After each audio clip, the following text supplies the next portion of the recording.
আরও একটা ব্লগে তোমাদের স্বাগত। তো আজকে আমার জন্মদিন, তাই তাড়াতাড়ি আজকে চান করে নিয়েছিলাম। বেশি কিছু ড্রেস দিইনি, নর্মালি একটা ড্রেস পরেছিলাম।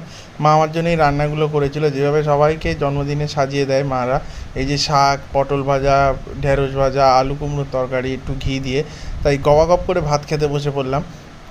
যেহেতু আজকে স্পেশাল দিন, মা একটু পায়েসে করেছিল, সেই ছবিটা পরে দেখাবো। এই এত সুন্দর করে গুছিয়ে তো কোনো দিন কেউ দেয় না, তাই বেশ মজা করে ভাতটা খাচ্ছিলাম।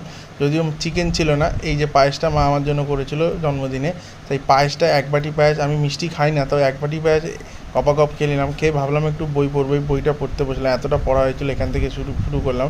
তারপর বিশ্রাম নিয়ে নাইট ডিউটির জন্য রেডি হয়ে গেলাম। আমাদের ওই দিন অ্যালাউ থাকে জিন্স আর টি শার্ট পরা, তাই তাড়াতাড়ি জিন্স টি শার্ট পরে ব্যাগটা কাঁধে নিয়ে টিফিনটা গুছিয়ে জুতো পরে বেরিয়ে পড়লাম। অলরেডি লেট হয়ে গেছিলো, কিন্তু টোটো পেয়ে গেছিলাম। টোটো কাকা তো একদম ঝড়ের গতিতে চালিয়ে আমাকে স্টেশনে পৌঁছে দিল। তারপর স্টেশনে একটু দাঁড়াতেই ট্রেন ঢুকে গেল। ট্রেনে তাড়াতাড়ি উঠে একটা জায়গা